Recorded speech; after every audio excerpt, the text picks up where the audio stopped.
Good morning my dear students. आज हम marginal modal auxiliary में नेक्स्ट मॉडल नीड का प्रयोग डिस्कस करेंगे। नीड का प्रयोग कौन कौन से सेंटेंसेस में होता है।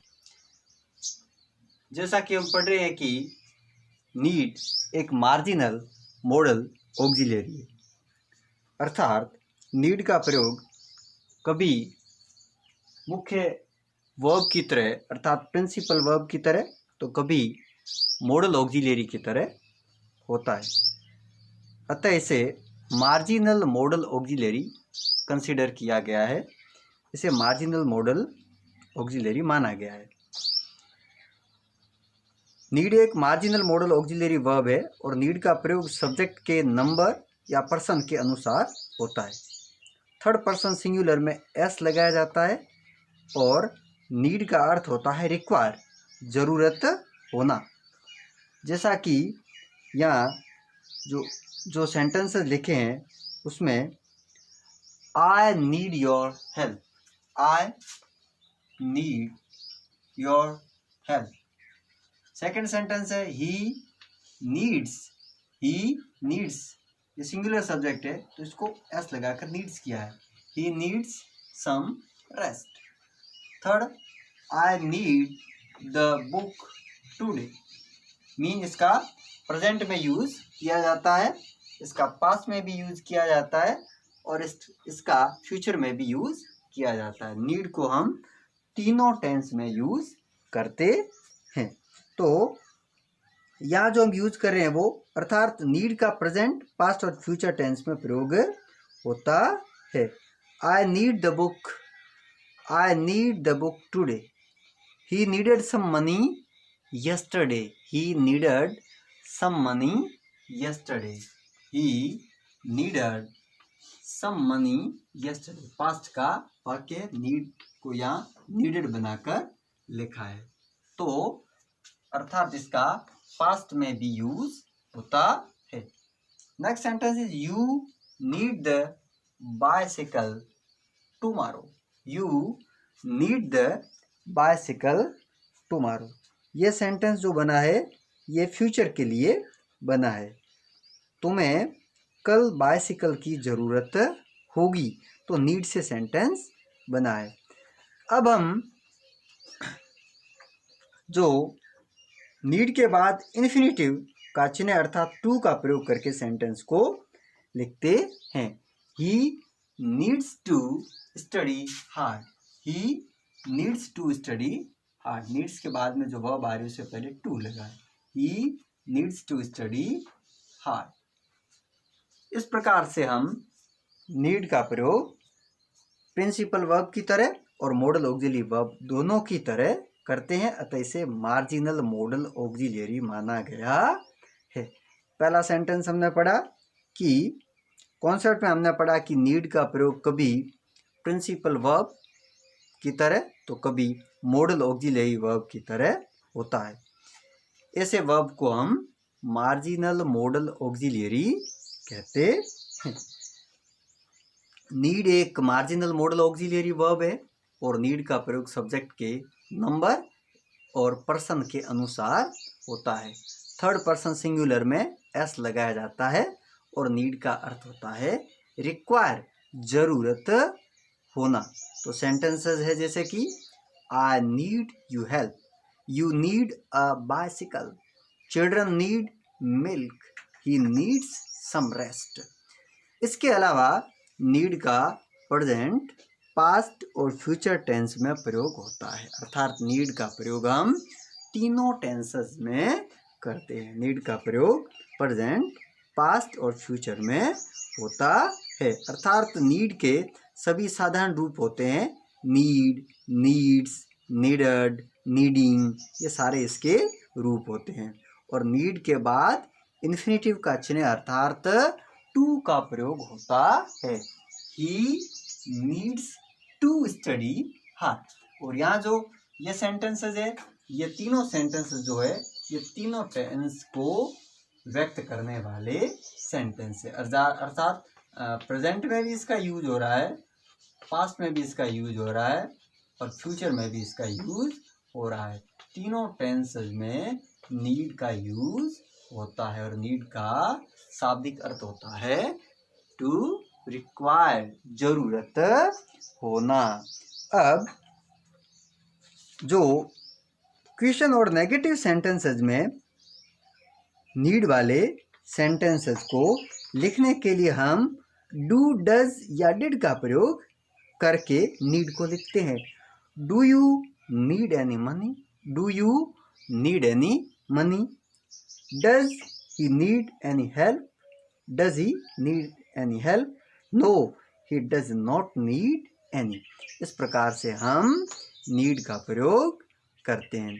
तो नीड का प्रयोग कभी प्रिंसिपल वर्ब की तरह तो कभी मॉडल ऑक्सिलरी वर्ब की तरह होता है। अतः इसे मार्जिनल मॉडल ऑक्सिलरी कहते हैं हमारे बुक्स में। और कभी कभार नीड के सेंटेंसेस आते हैं। हालांकि आरबीएससी के हमारे क्वेश्चंस जो आते हैं, सेंटेंस आते हैं, उनमें कभी भी मार्जिनल मॉडल ऑक्सिलरी वाले सवाल नहीं मिलते हैं, बहुत कम पूछा जाता है। अर्थात यूज टू, नीड और डेयर वाले सेंटेंसेस हमारे 10th तक के एग्ज़ाम में बहुत कम मिलते हैं। पर इनका जो हम बुक्स पढ़ते हैं, जो हम उनमें सेंटेंसेस मिलते हैं, तो उन्हें समझने के लिए हम इसे साथ में पढ़ रहे हैं। तो नीड के जो यूज है वो इस प्रकार से मार्जिनल मॉडल ऑक्सिलरी के रूप में होता है। इन्हें आप नोट कर दे, इसका स्क्रीनशॉट ले ले। इसके बाद नीड के बाद हम अगली मार्जिनल मॉडल ऑक्सिलरी जो डेयर है, उस डेयर को पढ़ेंगे। तो डेयर की कॉन्सेप्ट को आगे पढ़ लेते हैं। इसका आप स्क्रीनशॉट ले ले, इसे आप लिख लें।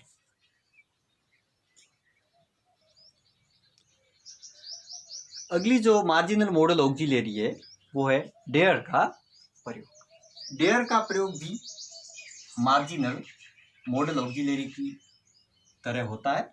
अर्थात इसका प्रयोग कभी प्रिंसिपल वर्ब, मेन वर्ब की तरह तो कभी मॉडल की तरह होता है। अतः इसे मार्जिनल मॉडल ऑक्सिलरी कहते हैं। We dare to swim across the river. Second sentence, I dare to oppose my employer. Third sentence, they dare to do it. Sentence number 4, do you dare to say that? Interrogative sentence बनाने के लिए इसके साथ do या does का प्रयोग करते हैं और पास्ट वाली फीलिंग के लिए did का प्रयोग करते हैं। मतलब हम क्वेश्चन तथा नेगेटिव सेंटेंसेस में do oblique does oblique did का प्रयोग करते हैं। Do you dare to say that? Does he dare to criticise me? और पास्ट का बनाना हो तो she did not dare to speak to me. She did not dare to speak to me. इस प्रकार से हम इसे यूज करते हैं। Do you dare to say that? Does he dare to criticize me? तो इस प्रकार से ये जो सेंटेंसेस जो हम बनाएंगे, इनमें क्वेश्चन तथा नेगेटिव सेंटेंसेस में हम डू, डज और डिड का प्रयोग करते हैं। Does he dare to criticise me.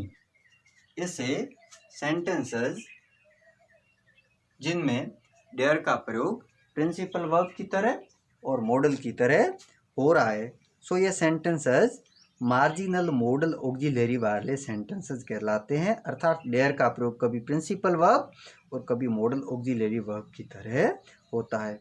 Dare का अर्थ होता है टू चैलेंज, चुनौती देना, टू डिफाई या टू वेंचर, दुस्साहस करना।